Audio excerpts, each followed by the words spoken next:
Halo teman-teman, apa kabar semuanya? Bertemu lagi dengan saya Rina Solihin dalam channel Rina Menjawab. Teman-teman, eh, kita berharap kita semua dalam keadaan sehat, ya, dan selalu dalam perlindungan Tuhan yang mengasihi kita semua, yaitu Tuhan kita Yesus Kristus. Ya, memang teman-teman, kondisi sekarang sedikit mengkhawatirkan, ya, yaitu dengan semakin mengganasnya sang COVID-19, ya. Kita berharap dia segera pergi dan berlalu dari negara kita tercinta ini, tapi ternyata dia tidak pergi-pergi, teman-teman, ya. Dan malah semakin mengganas, semakin banyak korban, ya, yang terkena, ya kan, yang positif, teman-teman, dan juga yang meninggal dunia. Nah, yang penting bagi kita adalah kita lakukan bagian kita, yaitu apa? Merawat kesehatan kita dengan baik dan betul-betul kita berikan perhatian khusus terhadap imun kita, ya kan, supaya kita mengambil satu tindakan yang memang tidak main-main tapi cukup serius, ya, untuk menjaga kesehatan kita, di mana imun sistem kita kuat.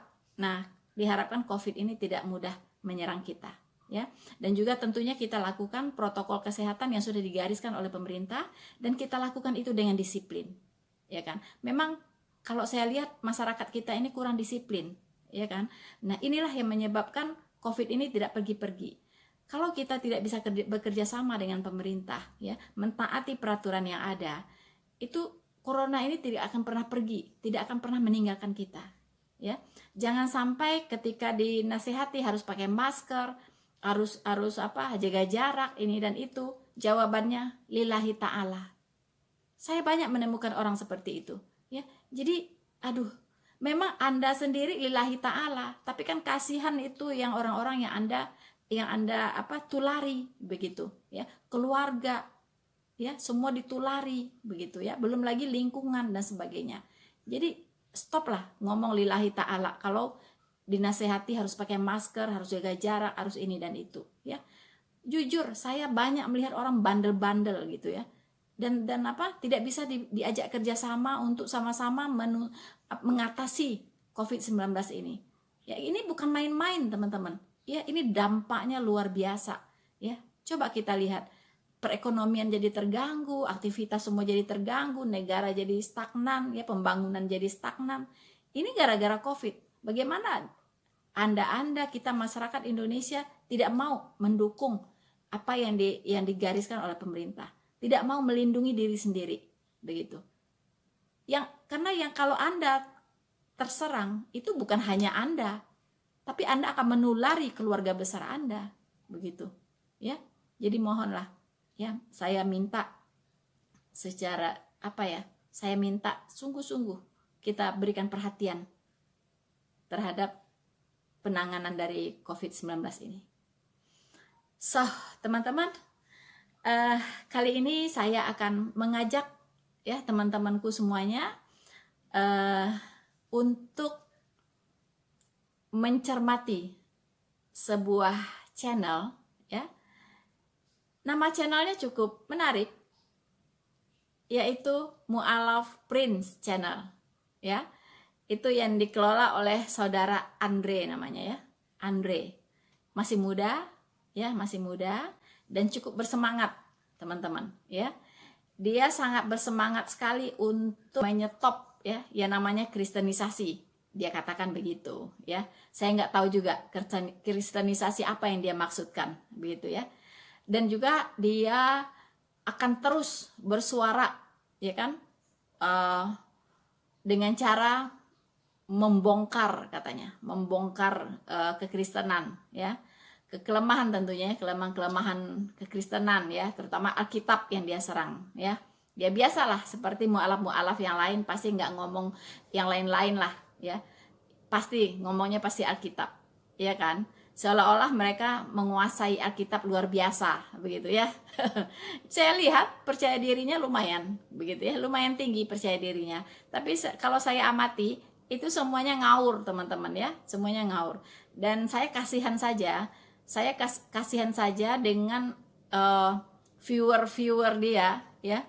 Kalau mendengarkan apa yang dikatakannya ini, kemudian karena awam begitu ya, awam, kebanyakan viewer dia muslim teman-teman, awam, akhirnya anggut-manggut aja gitu, manggut-manggut aja apa yang disampaikan oleh saudara Andre ini, dan seolah-olah itu benar gitu ya. Nah, karena itulah saya mencoba untuk meluruskan, lagi-lagi saya akan meluruskan ya. Andre bilang dia tidak akan berhenti ya untuk membongkar kekristenan ini ya. Nah, karena sebelum kristenisasi ini di stop katanya begitu, ya kan? Nah, nggak tahu dia bagaimana cara melihatnya kristenisasi. Kenapa dia tidak melihat islamisasi yang lebih heboh gitu ya? Lihat di NTT ya, di kantong-kantong Kristen apa yang terjadi sekarang? Heboh ya. Anak-anak kecil saja dimualafkan begitu ya, anak kecil yang sudah belum bisa mengambil keputusan dengan iming-iming ini dan itulah ya. Kita sudah tahu ini sudah viral, jadi bukan rahasia lagi begitu kan. Nah, jadi itu bagi saya nggak penting ya, silahkan saja, itu pendapat dia, tapi faktanya kan kita lihat di lapangan seperti apa. Nah, saya akan mengambil satu ya dari video dia. Banyak sih video dia, banyak ya, tapi satu yang saya mau sorot dulu untuk saat ini. Mungkin yang lain-lain di waktu-waktu yang akan datang, mana yang perlu saya counter gitu ya. Tapi kalau tidak terlalu membodohi ya is okay lah gitu ya. Tapi kalau sudah terlalu ya gitu, saya harus counter itu ya.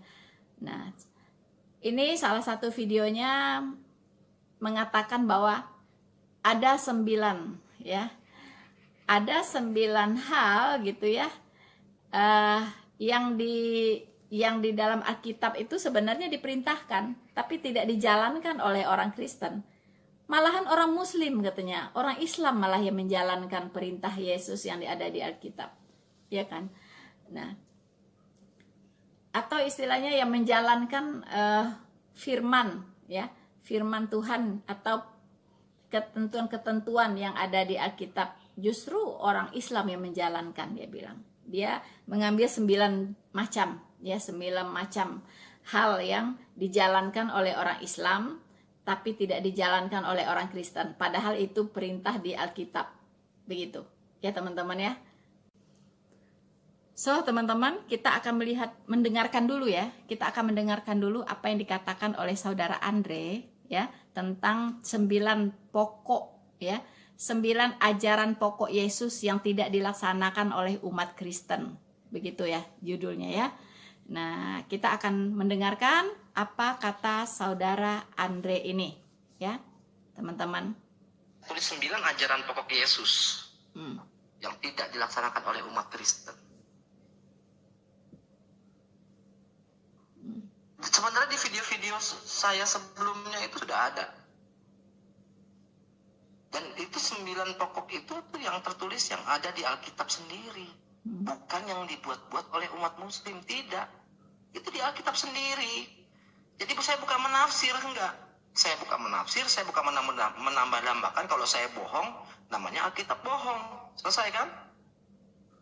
Kan begitu. Karena saya berdasarkan bukti otentik, dalil yang ada di Bible itu sendiri.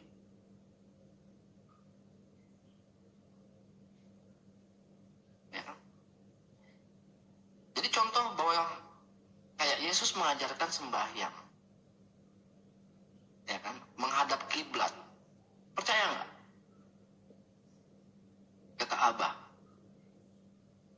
Ka'bah.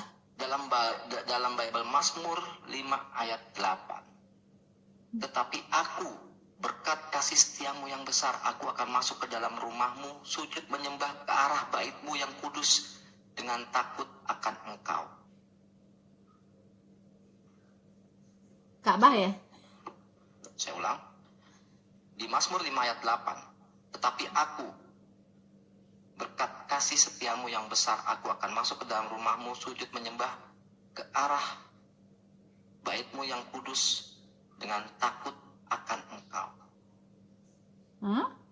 Di mana tuh, Mas Andre? Kalau di Alkitab mengajarkan bahwa jika sembahyang harus menghadap ke kiblat dengan cara berlutut dan bersujud menyembah kepadanya.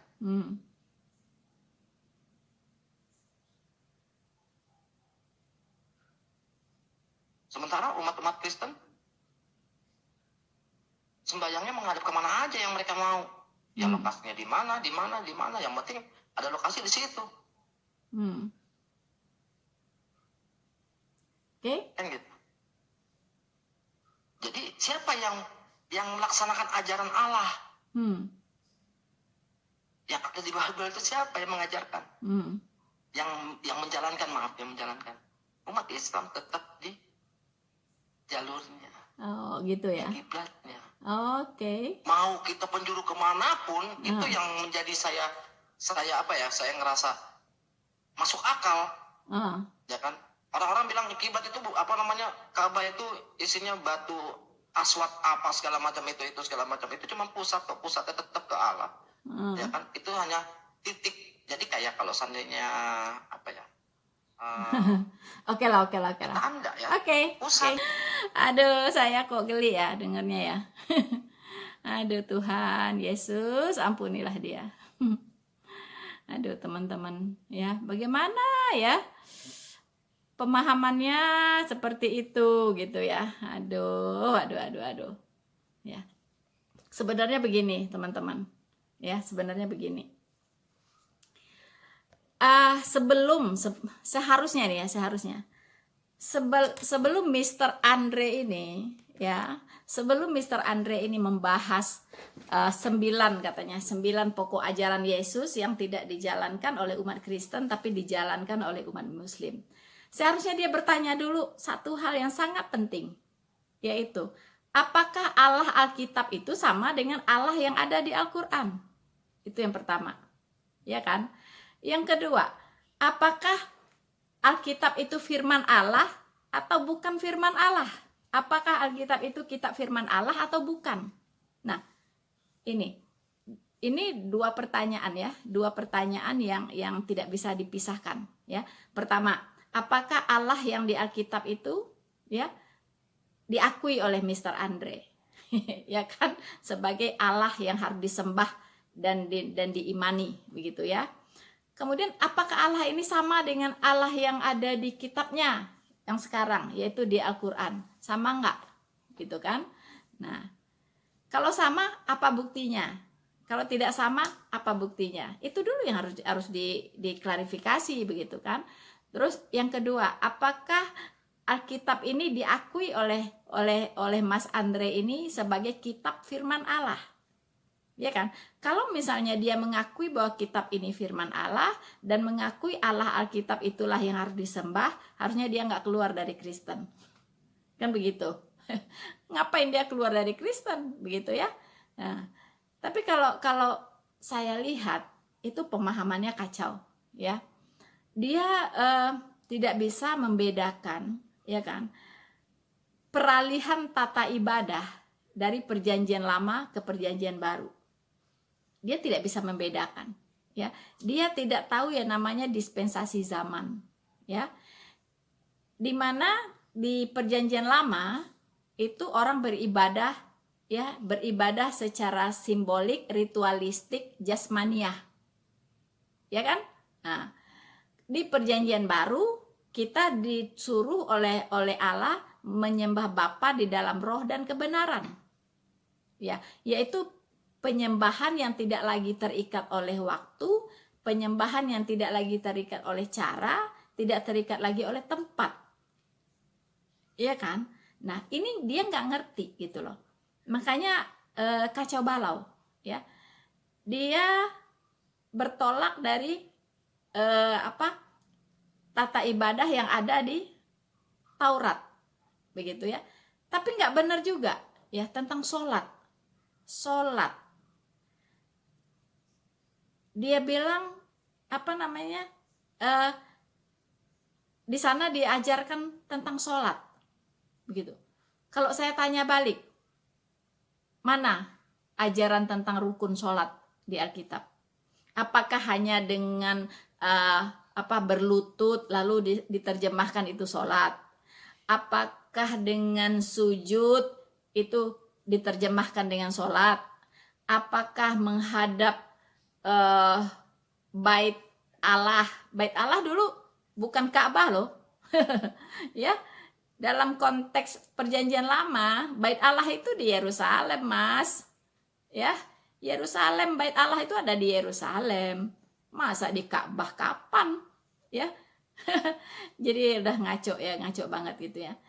Nah, bait Allah itu di Ka'bah. Di Yerusalem, bukan di Ka'bah. Ya. Ka'bah itu apa ya? Bait Allahnya orang Arab lah, gitu ya. Tapi kalau namanya Baitullahnya orang Yahudi, itu di Yerusalem. Bait Allah, ya. Nah, kemudian dia tidak juga mengerti bahwa bait Allah kita saat ini itu bukan lagi gedung, bukan lagi tempat, ya, bukan lagi satu lokasi tertentu, ya, tempat yang ada di lokasi tertentu. Bukan itu bait Allah kita, ya. Bait Allah kita di perjanjian baru, ya, karena kita sudah beribadah dalam roh dan kebenaran.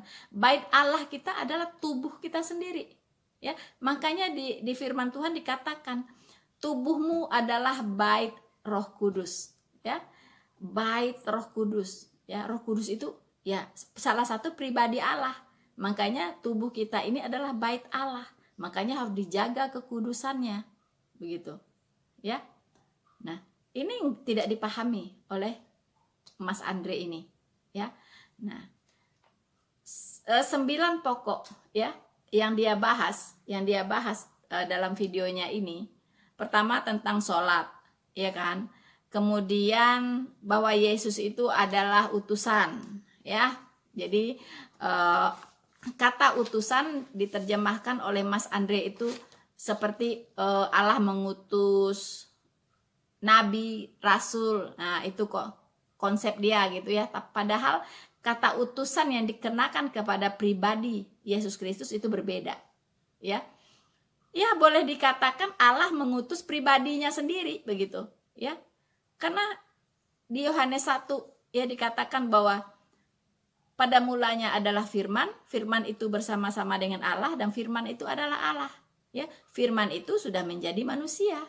Nah, dari konsep ini itu tidak bisa disamakan bahwa sama dengan Allah sudah mengutus para nabi, ya, mengutus rasul gitu. Beda banget, konsepnya nggak sama gitu, ya kan. Nah, nanti saya bacakan ayatnya bahwa kata utusan yang melekat kepada Tuhan Yesus itu tidak sama dengan yang dipahami oleh Muslim, ya. Nah, kemudian dia membahas lagi tentang Allah, ya. Allah katanya hanya menyuruh menyembah kepada Allah yang esa, ya kan. Nah, dia kutip lah, ya kan, dia kutip ayat, ya. Hai Israel, katakanlah bahwa Tuhan Allah itu esa, gitu kan. Nah, dia tidak tahu bahwa saat itu Tuhan Yesus sedang mengutip pernyataan Musa, ya, pernyataan Musa kepada bangsa Israel, ya, di perjanjian lama, gitu. Jadi Allah kita, ya, Tuhan kita itu esa, itu kita di sana bukan termasuk Tuhan Yesus, tapi Musa dengan bangsa Israel, ya kan. Nah, kemudian dia juga bicara tentang bersunat, ya, sunat katanya, ya, Kristen nggak bersunat, kemudian Islam bersunat, ya, kemudian berdoa, berwuduk, ya, berwuduk katanya. Nah, jadi di Keluaran 40 ayat 31 dia bilang di situ bicara tentang wuduk, ya kan. Nah, kemudian di Lukas 2 ayat 21 itu juga bicara tentang masalah wuduk, ya. Kemudian Paulus katanya, ya, Rasul Paulus juga mengajarkan wuduk, gitu kan. Nah, itu aneh-aneh gitu. Muslim ini mualaf nih, kadang saya heran gitu. Di satu sisi dia mengatakan bahwa tulisan Paulus itu bukan firman Tuhan, ya. Tapi kalau udah mengena ke ini dia, ya, untuk membenarkan apa yang dia katakan, dia kutip juga gitu, kutip juga tulisan Rasul Paulus gitu ya. Nah lucunya kan di situ ya, seenak udelnya gitu kan. Nah kemudian yang keenam, dia juga tadi yang seperti saya katakan ya, bahwa bersujud, berlutut ya kan. Nah dalam menyembah itu Muslim lakukan, Kristen tidak lakukan gitu kan.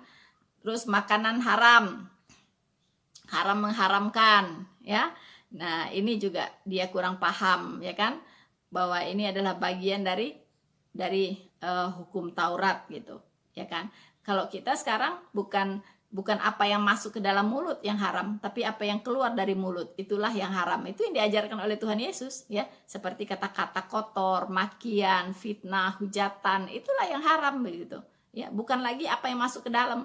Kalau makan babi ya masuk ke dalam mulut, ntar besok pagi juga keluar ke dalam jamban kan begitu ya kan. Jadi haram halal itu udah berhubungan dengan kerohanian sekarang saat ini, bukan lagi ke makanan begitu. Makanan itu nggak ada ngaruh, nggak akan mempengaruhi hati kita begitu ya. Kemudian ajaran ini mengafani mayat katanya ya kan. Nah, mengafani mayat ya.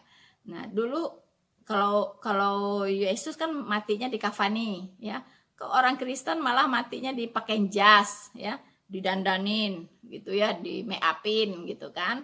Nah itu tidak sesuai dengan ajaran Alkitab katanya gitu ya, nanti kita bahas.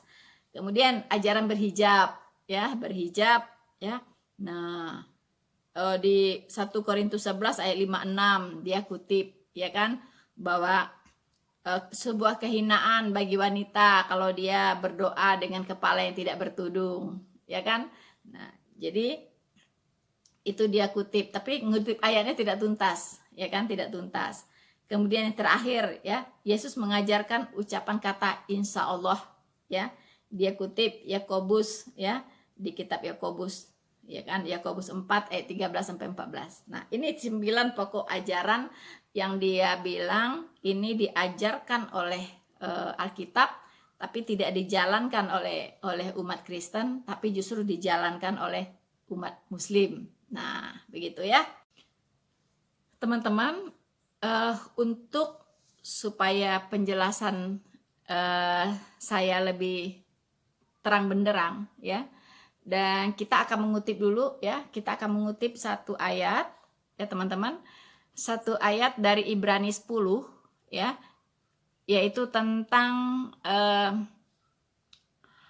perpindahan ya dari hukum Taurat ya kepada kasih karunia, yaitu ya oleh Yesus Kristus ya, perpindahan tata ibadah ya.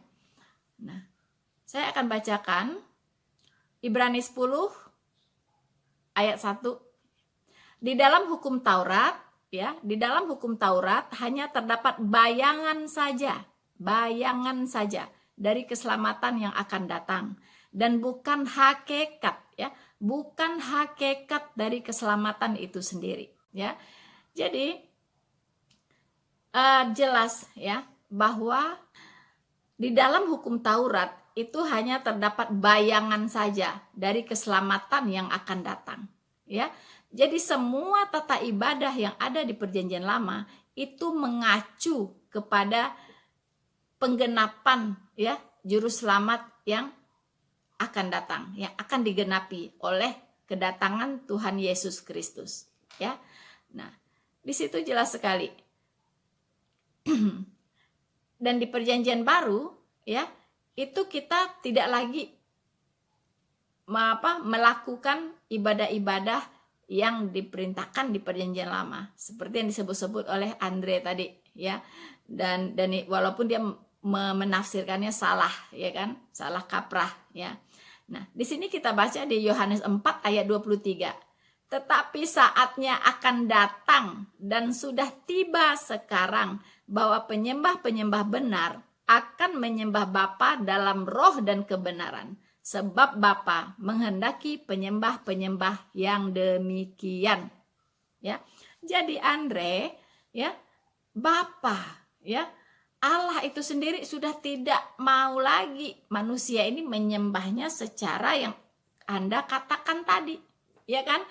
Semua ritual-ritual ibadah jasmaniah itu, sunat, ya kan? Berdoa dengan sujud, ruku, ya kan? Berlutut, ya. Dan itu ada salah kaprah. Nggak ada hukum sholat di kitab Perjanjian Lama. Kalau toh ada orang yang orang yang berlutut, yang sujud, itu bukan berarti sholat, ya kan? Dia nggak sujud rukut ada aturan seperti sholat, ya kan? Kalau sholat itu kan ada aturannya gitu, sujudnya harus sekian, rukuknya harus sekian, ya kan? Nah, bacaannya harus apa gitu kan? Kalau di Perjanjian Lama nggak ada yang begitu gitu, jangan ditambah-tambahin gitu ya. Jadi kalau ada 1-2 orang yang sujud, ya ruku langsung diterjemahkan mereka sholat, ya nggak begitu juga Kales, ya kan? Nah, jadi jelas di sini bahwa di Yohanes 4 ayat 23 itu Bapa menghendaki ya bahwa kita semua sekarang menyembah Bapa di dalam roh dan kebenaran, tidak lagi pakai badan, tidak lagi pakai pakai ritual-ritual tertentu gitu ya, tapi menyembah Bapa dengan hati, ya, hati kita dengan Bapa itu langsung, ya, langsung. Itu berlangsungnya bukan 5 kali sehari, tapi 24 jam dalam satu hari. Selalu dalam connecting, ya, dengan Allah, ya. Jadi apa yang dikatakan Andre itu udah masa lalu, udah ditinggalkan gitu ya, udah ditinggalkan, itu udah nggak dipakai lagi, ya, udah nggak dipakai lagi, ya. Makanya ada yang mengatakan bahwa, coba kita lihat di Galatia 5 ya ayat 4 ya. Perikopnya adalah kemerdekaan Kristen, ya. Ini berbicara bahwa Yesus Kristus itu sudah memerdekakan kita sebagai seorang Kristen, ya. Memerdekakan kita dari segala bentuk perhambaan, ya, segala bentuk peraturan-peraturan yang di Perjanjian Lama mengikat, begitu ya. Nah, kita bisa baca di Galatia 5 ayat 4. Ini khusus tentang iman dan hukum Taurat, ya. Nah, di sini dikatakan Galatia 5 ayat 4. Kamu lepas dari Kristus jikalau kamu mengharapkan kebenaran oleh hukum Taurat. Kamu hidup di luar kasih karunia. Jadi bahwa zaman Yesus Kristus, ya, itu adalah zaman kasih karunia, ya, zaman kasih karunia, merdeka dari berbagai macam perhambaan, termasuk perhambaan dosa, ya. Dalam beribadah pun umat-umatnya Tuhan Yesus merdeka dari bermacam, ya, seremonial dan ritual-ritual, ya kan. Tidak lagi, ya. Yesus Kristus sudah melepaskan kita dari itu semua. Kita sudah merdeka, ya. Sehingga kita disebut sebagai anak-anak Allah, bukan lagi hamba, ya. Kita disebut sebagai anak-anak Allah, ya. Dan Allah itu kita memanggilnya Bapa, ya kan. Begitu dekatnya hubungan antara kita dengan Allah, begitu, ya. Nah, jadi kalau kita sekarang di zaman kasih karunia ini masih berharap kepada hukum Taurat, ya, masih berharap kebenaran hukum Taurat, itu lepas dari Kristus. Ini jelas, ya, ini jelas. Jadi kalau membaca Alkitab, kalau memahami Alkitab itu harus keseluruhan dalam konteksnya, Mas Andre, ya. Tidak boleh cuma comot 1-2 ayat lalu ditafsirkan. Anda harus tahu konsep Perjanjian Lama, konsep Perjanjian Baru itu seperti apa, ya kan? Peralihan tata ibadah dari Perjanjian Lama ke Perjanjian Baru itu harus jelas gitu, ya. Jadi tidak bisa sembarangan seperti itu gitu. Nah, hal-hal yang sudah dihentikan oleh Allah, yaitu hukum Taurat, sudah digenapi oleh Tuhan Yesus, ya. Tuhan Yesus tidak meniadakan hukum Taurat, tapi menggenapi. Harus tahu dulu arti menggenapi itu apa, ya. Apa artinya menggenapi? menggenapi itu sudah terjadi, ya sudah gitu. Ya kan? Gitu. Nah, itu namanya digenapi. Oke, teman-teman, kita akan mencoba mencermati ya 9 pokok ajaran kekristenan ini yang kata Andre ini dilaksanakan oleh umat Muslim, tapi tidak dilaksanakan oleh umat Kristen. Ya, pertama katanya Yesus mengajarkan sembahyang. Tadi sedikit kita sudah bahas ya, bahwa tidak ada ajaran sembahyang di dalam Alkitab. Jangan ngawur ya, tidak ada rukun sholat, itu nggak ada di dalam Alkitab. Ya, boleh Anda cari kalau ada, ya kan?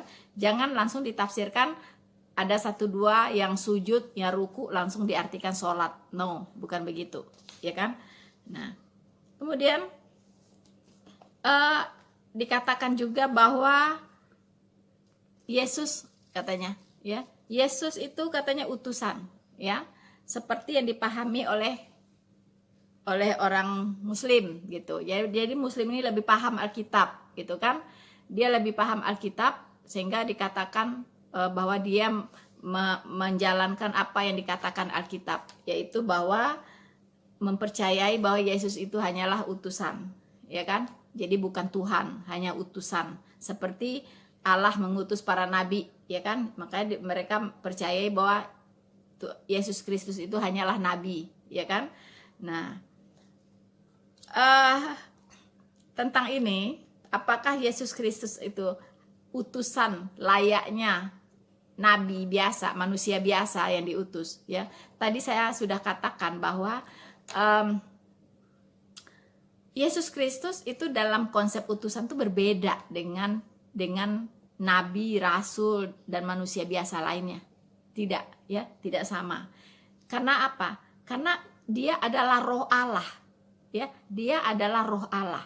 Roh Allah itu bersama-sama dengan Allah, ya kan? Dan roh Allah ini sudah menjadi manusia, ya. Jadi beda gitu, ya. Kalau Allah mengutus Musa itu bukan roh Allah, Musa itu manusia biasa, begitu kan? Nah, kalau Yesus Kristus itu beda, ya.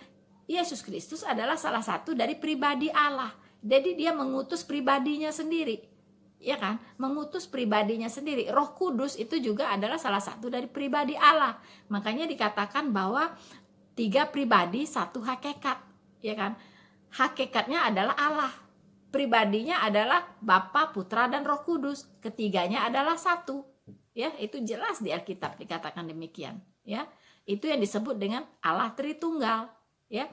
Jadi Allah yang esa di dalam Alkitab itu tidak sama dengan konsepnya Allah tauhid, ya, yang ada di Al-Qur'an. Esa dengan tauhid itu beda gitu. Kalau tauhid itu satu, ya kan? Ya, satu aja gitu. Ya, pribadinya satu, ya, hakikatnya satu gitu. Itu tauhid.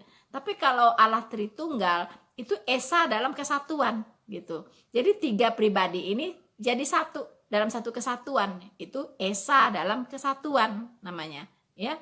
Jadi konsep esa Alkitab dengan konsep esanya Al-Qur'an itu beda, begitu. Ini harus clear dulu gitu ya, jangan disamakan begitu. Nah, mungkin kita akan lihat ya, benarkah ya bahwa Tuhan Yesus itu adalah utusan. Mari kita buka ya, Yesaya 63. Ya, Yesaya 63 ya. Nah, saya akan bacakan untuk Anda semua ya. Nah, apakah betul ini nubuatan terhadap Tuhan Yesus ya? Ini nubuatan untuk Tuhan Yesus yang mungkin Tuhan Allah sudah tahu gitu, bahwa tentang utusan ini akan jadi perdebatan nantinya. Makanya di sini sudah tertulis, sudah dijelaskan siapa itu Yesus Kristus. Ya, juru selamat itu siapa gitu ya. Nah, saya akan bacakan Yesaya 63 ayat 8 ya. Bukankah ia berfirman, sungguh merekalah umatku, anak-anak yang tidak akan berlaku curang, maka ia menjadi juru selamat mereka. Ia huruf besar ya, ia huruf besar loh, bukan ia huruf kecil. Berarti ini maksudnya adalah si juru selamat ini ya. Ia menjadi juru selamat mereka ya, yaitu Allah itu sendiri. ya, Allah itu sendiri. Umatku katanya, berarti ku-nya ini ya.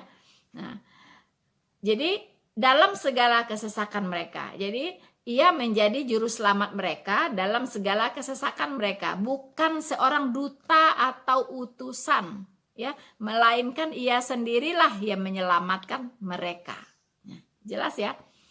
Dialah yang menebus mereka dalam kasihnya dan belas kasihannya, ya. Ia mengangkat dan menggendong mereka selama zaman dahulu kala, ya. Tetapi mereka memberontak dan mendukakan Roh Kudusnya, maka ia berubah menjadi musuh mereka, ya. Dan ia sendiri berperang melawan mereka, lalu teringatlah mereka kepada zaman dahulu kala. Jadi ini nubuatan terhadap juru selamat, yaitu Tuhan Yesus. Dia adalah Allah itu sendiri, ya. Nah, makanya di kitab Yohanes juga dikatakan bahwa ia sudah datang kepada milik kepunyaannya, tetapi milik kepunyaannya itu tidak menerimanya, ya, tidak menerimanya. Tapi mereka yang menerimanya diberinya kuasa menjadi anak-anak Allah, ya teman-teman. Jadi jelas di sini di kitab Yesaya dikatakan bahwa dia bukan seorang duta atau utusan, ya, tapi dia sendirilah yang menyelamatkan umatnya. Apa kurang jelas? Apakah kurang jelas, Mas Andre? Kenapa Anda tidak membaca ayat ini, ya? Karena kitab ini saya katakan adalah Alkitab, itu adalah kitab nubuatan, ya. Jadi apa yang ada di Perjanjian Baru itu sudah dinubuatkan di Perjanjian Lama, gitu. Jadi jangan baca Perjanjian Baru saja, gitu. Di Perjanjian Lama jangan diabaikan nubuatannya, karena itu sangat menentukan, begitu ya. Nah, kemudian di Yesaya 9 ayat 5, ya. Saya katakan lagi, ya, siapa itu Yesus Kristus? Ya, apakah dia seperti yang Anda pahami sebagai utusan ataukah dia Allah itu sendiri? Ya. Nah, Yesaya 9 ayat 5. Sebab seorang anak telah lahir untuk kita, seorang putra telah diberikan untuk kita. Lambang pemerintahan ada di atas bahunya dan namanya disebut orang. Perhatikan baik-baik. Dan namanya disebut orang, penasehat ajaib, Allah yang perkasa, Bapa yang kekal, Raja damai. 4 sebutannya, ya. Nah, inilah Yesus Kristus, ya, dan sudah digenapi di Perjanjian Baru 700 tahun kemudian, ya. Jadi kitab Yesaya ini ditulis 700 tahun sebelum kedatangan Tuhan Yesus sebagai manusia. Ya, digenapi secara akurat, ya. Nah, jadi jelas, ya, bahwa Yesus Kristus sebagai utusan dalam tanda kutip itu konsepnya tidak sama dengan yang kalian pahami, ya, muslim ya. Jadi Allah mengutus rohnya sendiri, pribadinya sendiri. Makanya orang kalau keluar dari konsep Allah Tritunggal, dia tidak akan bisa menjelaskan ini, gitu ya. Nah, itulah konsep Allah di Alkitab, ya. Di video saya pernah katakan, di video-video saya yang lain, ya, bahwa kita akan bisa mengenal Allah sejauh Allah itu sendiri memperkenalkan dirinya kepada kita, ya. Kita tidak akan bisa mengenal Allah, ya, kalau bukan Allah itu sendiri yang memperkenalkan dirinya kepada kita, begitu. Ya, ini harus dipahami baik-baik. Jadi jangan mengada-ngada, jangan mengarang-arang, begitu ya. Nah, kemudian yang dibahas lagi oleh Andre adalah, ini sudah saya singgung tadi ya, bahwa Allah di Alkitab katanya hanya menyuruh untuk menyembah kepada Allah yang Esa. Kata dia yang tauhid. Hello, tauhid dengan Esanya di Alkitab konsepnya beda. Ya, tadi sudah saya jelaskan. Ya, di Allah Alkitab yang Esa itu adalah dalam satu kesatuan, 3 pribadi, 1 hakikat. Ya, 3 pribadi, Bapa, Putra, dan Roh Kudus. Tapi 1 hakikat, yaitu Allah. Oke? Nah, kemudian berwudu. Bersunat, ya. Bersunat. Bersunat. Tahu nggak sejarah sunat apa ya? Itu adalah tanda perjanjian dulu, ya, perjanjian Allah kepada Abraham, ya kan. Nah, Kemudian juga bersunat itu sebagai bagian dari ibadah perjanjian lama, ya kan? Nah, ini yang sudah ditinggalkan oleh tidak diajarkan lagi oleh Tuhan Yesus di perjanjian baru. Karena mau orang bersunat, mau tidak bersunat, sama di mata Tuhan. Anda sekarang mau bersunat, ya silahkan aja. Tapi itu bukan lagi bagian dari ibadah. Ya kan? Karena sudah digenapi di perjanjian baru. Sekarang orang beribadah di dalam roh dan kebenaran. Jadi sunatnya itu adalah sunat hati. Ya, sunat rohani. Apa artinya sunat rohani? Hati Anda, kulit khatan, ya. Kulit hitam dari hati Anda yang busuk itu, ya, yang kulit tua itu yang busuk itu harus dibuang. Seperti apa? Rasa benci, ya, rasa dendam, ya, dari hati Anda, kebencian, kemarahan, ya, yang ada di hati Anda, itulah yang harus disunat, gitu. Itu yang harus disunat, ya. Jadi apa? Sudah beda konsep, ya. Jadi bersunat secara fisik itu terserah, bukan lagi dianggap sebagai sebuah ibadah, ya kan?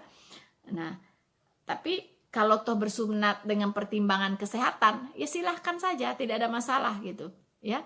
Nah, atau dengan pertimbangan lain gitu, ya, itu silahkan saja gitu. Tapi tidak lagi itu sebagai ibadah, tidak lagi itu dilihat oleh Allah sebagai ritual ibadah gitu, tidak, karena sudah digenapi, ya, dalam ibadah, dalam roh dan kebenaran, ya kan. Kemudian berwuduk, ya kan, berdoa itu harus berwuduk gitu kan, ya dulu begitu memang. Karena apa? Karena kebersihan fisik menyimbolkan kebersihan hati dulu, ya, di perjanjian lama gitu kan. Nah begitu juga kaitannya dengan makanan haram, ya. Binatang-binatang tertentu dikatakan haram itu karena melambangkan dosa, ya kan. Nah, jadi kalau babi itu melambangkan dosa gitu. Makanya waktu Tuhan Yesus mengusir setan dari orang yang kerasukan setan itu lari ke dalam babi gitu, ya. Dan babinya terjun ke jurang begitu kan.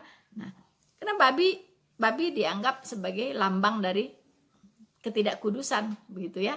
Nah, tapi sekarang tidak lagi makanan yang menentukan orang kudus atau tidak kudus, ya, tetapi hatinya, ya. Jadi apa yang masuk ke dalam mulut, nah, itu tidak akan menajiskan orang gitu.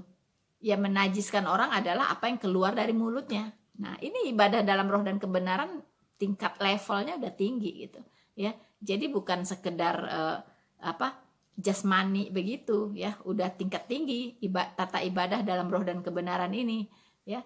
Udah pentium berapa itu kalau komputer, ya. Jadi yang haram itu yang keluar dari mulut, caci maki, fitnah, hoax, berita hoax, ya kan. Nah, hujat-hujatan gitu, yang menghujat orang, itu yang mengharamkan, yang menajiskan orang itu gitu. Bukan lagi Anda silakan aja makan babi mau 1 kilo satu kali makan, ya, silakan gitu, ya. Mau makan apapun silakan, asal itu berguna, ya. Firman Tuhan mengatakan semua boleh dimakan asal itu berguna, ya. Tapi kalau tidak berguna ngapain Anda makan, ya kan. Nah, itu kan kembalilah ke pikiran kita sehat apa enggaknya gitu. Sesuatu yang tidak berguna, misalnya batu Anda makan untuk apa? Apakah berguna gitu kan. Nah, jadi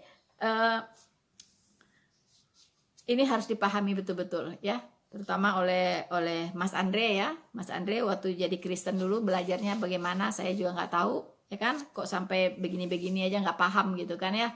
Nah, kemudian ajaran berhijab. Nah, ini saya punya satu video khusus yang membahas tentang berhijab ini gitu, ya. Kata Mas Andre, ajaran Kristen itu berhijab, menyuruh wanita itu berhijab, ya kan. Nah, kok wanita Kristen tidak berhijab? Nah, gitu ya Mas Andrea. Dia mengutip 1 Korintus 11 ayat 5 sampai 6, ya. 1 Korintus 11 ayat 5 sampai 6. Nah, mungkin saya bacakan, ya. Tetapi tiap-tiap perempuan yang berdoa atau bernubuat dengan kepala yang tidak bertudung menghina kepalanya, ya. sebab ia sama dengan perempuan yang dicukur rambutnya. Sebab jika perempuan tidak mau menudungi kepalanya, maka haruslah ia juga menggunting rambutnya. Ya. Nah, tetapi jika bagi perempuan adalah penghinaan bahwa rambutnya digunting atau dicukur, maka haruslah ia menudungi kepalanya. Nah, ini yang dikutip oleh Mas Andre, titik sampai di situ dia kutip gitu ya, tanpa dia mencoba untuk memahaminya, begitu kan? Untuk memahaminya bahwa ini ya, bahwa ini dikatakan, ayat ini mengatakan bahwa kalau wanita itu misalnya berdoa ya, kemudian dia tidak bertudung ya, tidak bertudung, itu sama dengan dia mencukur rambutnya gitu ya. Kalau dia tidak bertudung sama dengan dia mencukur rambutnya ya.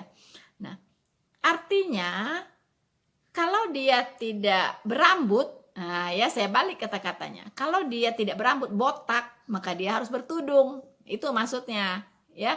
Kalau dia tidak punya rambut seperti saya ini nih, botak, ya saya harus ambil tudung dong, kain, ya kan?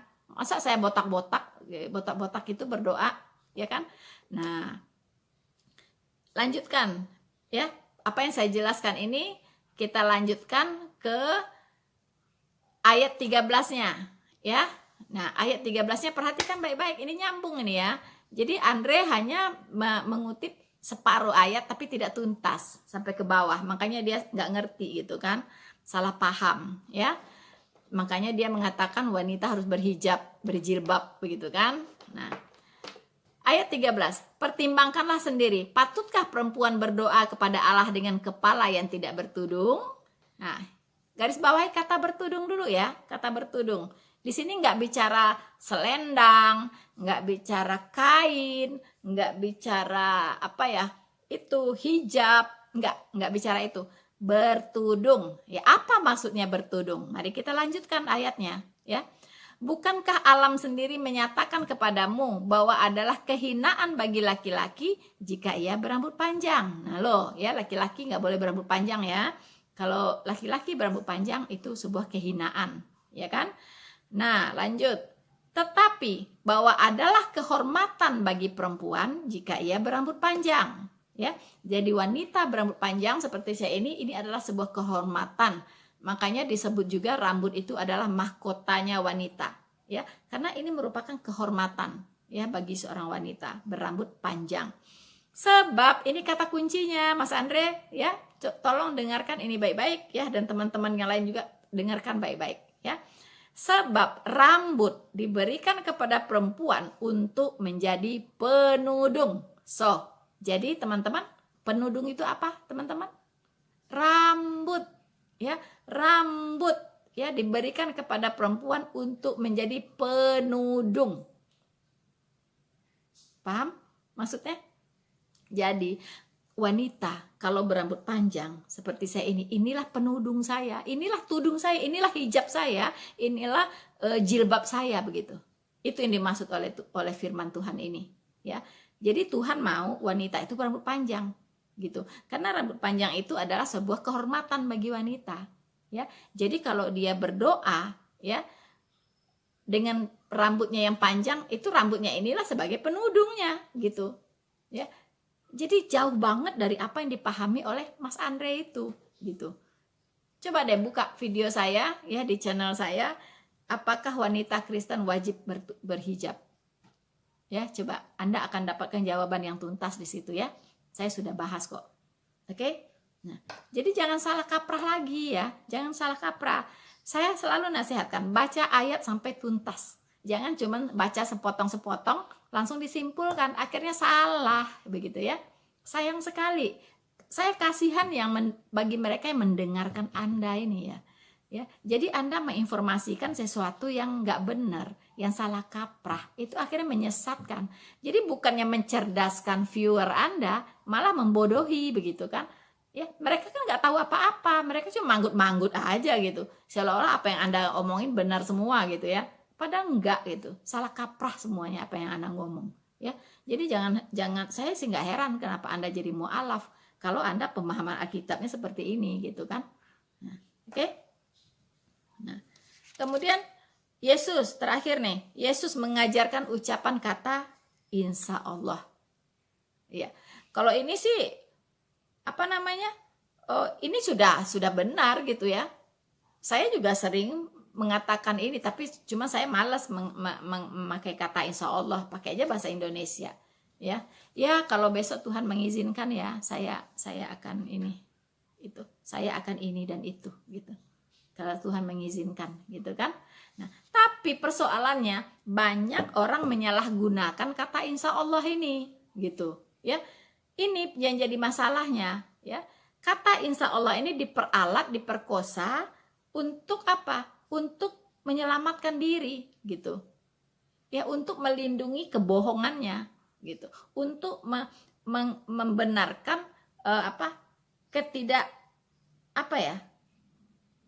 ketidakdisiplinannya begitu ya. Dan orang-orang yang tidak berintegritas sangat senang dengan kata insya Allah ini gitu. Itu kata tegasnya begitu ya.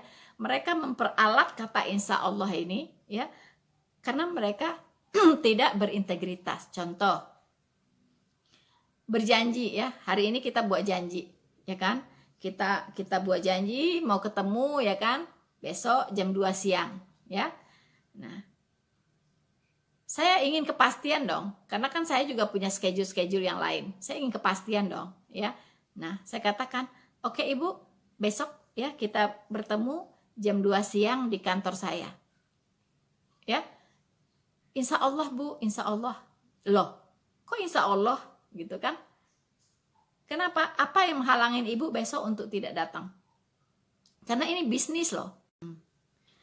Jadi banyak orang di luar sana itu menyalahgunakan ya kata insya Allah ini, atau kata mudah-mudahan ya, atau jika Tuhan mengizinkan ini ya, menyalahgunakan karena mereka tidak berintegritas, tidak punya integritas gitu, tidak bisa disiplin untuk memenuhi sebuah janji begitu ya. Nah, kalau sudah berjanji itu kita harus berusaha untuk memenuhi janji kita gitu ya. Jangan kata insya Allah itu hanya basa-basi gitu ya, dijadikan kata basa-basi gitu, daripada mau ngomong nggak enak ya, ngomong aja insya Allah gitu. Kan banyak begitu di luar sana, saya sih banyak ketemu gitu ya. Sebenarnya dia nggak mau datang gitu, dia nggak mau datang ya, cuman dia nggak enak ngomong saya nggak bisa datang, akhirnya dia ngomong insya Allah. Pernah satu kejadian waktu saya masih di Jerman ya, ini suami saya yang mengalami ya, suami saya yang cerita gitu. Jadi beliau ini biasa di weekend ya kan, senang mengundang teman-temannya ke apartemennya untuk makan-makan masakan Indonesia gitu kan. Kebetulan suami saya ya bolehlah pintar memasak gitu ya. Dia pintar bikin mie goreng, dia pintar bikin sate, dia pintar bikin pempek gitu kan. Nah, kebetulan itu ulang tahunnya juga, waktu saat itu ulang tahunnya gitu. Jadi diundanglah teman-teman bule ini, kan paling senang masakan Asia gitu ya. Nah, diundanglah gitu. Nah, pas mengundang orang Indonesia gitu kan, dia bilang, ya insya Allah ya saya datang. Kata suami saya, Anda bisa datang apa enggak gitu kan, karena saya akan menyiapkan untuk sekian orang gitu ya, sekian porsi ya kan. Kalau yang datang 20 orang ya, dan termasuk Anda, maka saya akan siapkan 20 porsi gitu kan. Nah, bagaimana kalau saya sudah siapkan 20 porsi, Anda tidak datang? Satu porsinya siapa yang makan? Gitu kan? Nah, jadi sekarang terus terang aja, Anda bisa datang atau tidak? Akhirnya dia bilang, iya ya saya nggak bisa datang. Nah, dari tadi harus ngomong seperti itu, nggak bisa datang gitu ya. Jangan ngomong insya Allah gitu, tapi nggak datang gitu kan. Akhirnya orang masak jadi mubazir gitu kan. Nah, kemudian ada lagi satu cerita tentang kata insya Allah ini. Pak RT sedang membagikan surat-surat edaran di perumahan di mana dia di situ, ini komplek perumahan dia ya. Nah, dia di situ membagikan ke rumah-rumah surat edaran kita akan gontor royong ya. Diedarkannya hari Jumat, gontor royongnya hari Minggu ya kan? Maka setiap rumah dikasih satu surat supaya ada wakil dari rumah ini yang bisa ikut gotong royong membersihkan selokan dan sebagainya, gitu kan? Nah, habis diedarkan surat diumumkan juga tuh dari masjid, ya kan? Pakai speaker, ya kan? Bahwa hari Minggu kita akan gotong royong. Nah, waktu mengantarkan surat itu ada yang bilang, insya Allah ya Pak, ya, insya Allah kalau besok nggak ada halangan, gitu kan? Insya Allah lah saya datang, gitu kan? Nah, pas hari Minggunya hanya 2 orang yang nongol, ya, hanya 2 orang yang nongol bawa cangkul, ya kan? Bawa apa itu ya, untuk bersihin rumput, gitu kan? Yang lainnya kemana gitu, sampai Pak RT-nya jadi geram sekali gitu ya, kok kayak gini gitu kan, juga gotong royong sekali nggak ada yang datang, cuma 2 orang ini gitu. Akhirnya nggak jadilah gotong royong, cuma 2 orang ngapain gitu kan, nggak bisa juga, akhirnya diundur gitu kan. Nah, tapi Pak RT-nya udah mikir nih gimana caranya ya. Nah, akhirnya Pak RT-nya umumkan lagi nih ya, bikin surat lagi ke rumah-rumah ya, ke rumah-rumah, bahwa hari Minggu akan diadakan pembagian sembako. Ya, berkumpul semuanya di kelurahan. Begitu ya. Semua berkumpul di kelurahan dan akan mendapatkan sembako dari pemerintah. Oke. Hari Minggu belum waktunya ya, pembagiannya jam 9. Jam 7 udah antrian di kelurahan ya. Udah berbaris panjang, ya kan? Nah, mereka menunggu ya. Waduh, lumayan nih dapat sembako, ya kan ya. Pembagiannya jam 9, jam 7 udah ngantri. Lama ya. Lama ini menunggu ya masyarakatnya Pak RT ini. Sampai udah 1 jam lewat, Pak RT-nya nggak nongol-nongol. Sampai jam 11 sudah zuhur nggak nongol juga. Akhirnya masyarakat ini pulanglah satu-satu ke rumahnya, gitu kan? Nah, pada waduh, biasalah omongannya gimana. Itu Pak RT itu bohong apa-apa gitu. Pak RT-nya bilang, kan saya ngomongnya insya Allah. Mengapai marah ke saya gitu? Kalau Allahnya tidak mengizinkan ya jangan marah lah, ya kan? Kan saya ngomong insya Allah. Sama waktu saya undang gotong royong, ngomongnya juga insya Allah. Ya, akhirnya semua juga jadi nggak bisa ngomong ya kalau kayak gitu kan. Nah, begitu teman-teman. Jadi memang di masyarakat kita itu jadi latah banget ngomong insya Allah itu gitu. Ya, tapi kalau di luar kebetulan saya lama di Eropa itu nggak ada tuh pakai kata insya Allah gitu ya. Tapi semua berjalan dengan baik gitu. Ya, mereka tidak kenal kata insya Allah, nggak ada gitu. Tapi semuanya berjalan sesuai semestinya. Mereka bisa tepat janji, mereka punya integritas yang sangat tinggi, ya kan? Sekarang begini, orang mau berbisnis dengan Anda, ya. Nah, berbisnis dengan orang luar misalnya. Nah, tapi Anda ngomongnya insya Allah, saya garansi Anda nggak akan di blacklist, nggak akan pernah diajak bisnis lagi kalau ngomongnya insya Allah. Ya, namanya bisnis itu orang itu sudah persiapkan sedemikian rupa kalau untuk meeting ya, untuk mengatur segala sesuatunya, untuk kerjasama gitu. Anda ngomong insya Allah, udahlah ya ke laut aja gitu kan. Oke lah teman-teman ya. Ya, saya rasa ya teman-teman, apalagi nih ya yang dibahas oleh Andre ini ya. Oke. Dia mengatakan begini, dia akan terus ya membuat video ya kan untuk membongkar kekristenan ini selama kristenisasi tidak di stop ya. Nah, sekali lagi saya bilang nggak ngerti saya apa yang dia maksud kristenisasi ya kan, dan apa kemudian dia bilang kalau masih ada yang menghujat-hujat Islam, menghina-hina Islam, dia akan tetap membuat video. Saya juga nggak ngerti siapa yang menghujat Islam, siapa yang menghina Islam, ya kan? Kok merasa sendiri gitu kan? Padahal yang apa sebaliknya mah iya gitu. Lihat aja khotbah-khotbahnya ustadz-ustadz, ya kan? Anda boleh cari pendeta-pendeta di gereja-gereja, ada nggak khotbahnya menghina-hina Islam, membahas Islam pun nggak tertarik, ya kan? Nggak tertarik untuk membahas agama Anda, ya. Saya bisa pastikan, saya sudah lama jadi Kristen dan satu kali pun pendeta saya nggak pernah tuh ngebahas Islam. Untuk apa?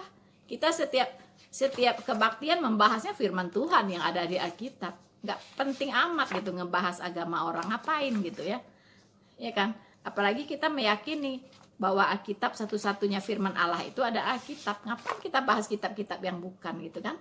Yang di luar Alkitab. Nggak penting banget gitu ya. Oke, teman-teman. Saya kira cukup sekian dulu ya untuk membahas Mas Andre ini. Semoga dia tercerahkan ya oleh apa yang saya sampaikan dan bisa juga menambah wawasan dia. Semoga suatu saat nanti dia bisa menyadari kekurangan dia dan bisa merenungkan kembali apa yang sudah dia putuskan ya. Oke teman-teman, kita berharap kita semua dilindungi oleh Tuhan, sehat selalu ya. Dan jangan lupa untuk mendukung channel ini dengan like, subscribe, and share video ini, dan komen-komennya ditunggu ya, karena komen-komen Anda luar biasa dan pasti kalau saya ada waktu semua akan saya baca dan saya jadikan itu sebagai amunisi ya, menambah semangat saya untuk membuat video-video yang lebih bagus lagi ke depannya ya teman-teman. Dan please iklannya jangan di skip ya, iklannya jangan di skip. Itu adalah bentuk dukungan Anda terhadap channel ini agar tetap bertumbuh dan berkembang ya, supaya Injil Kerajaan Allah bisa diberitakan ke seluruh penjuru bumi ya teman-teman. Sekian dari saya untuk kali ini ya. Saya berharap kita semua dilindungi oleh Tuhan Yesus ya, selalu berada dalam kasih Tuhan Yesus, dalam sukacita, damai, sejahtera sampai selama-lamanya ya. Tuhan Yesus memberkati kita semua. Maranatha.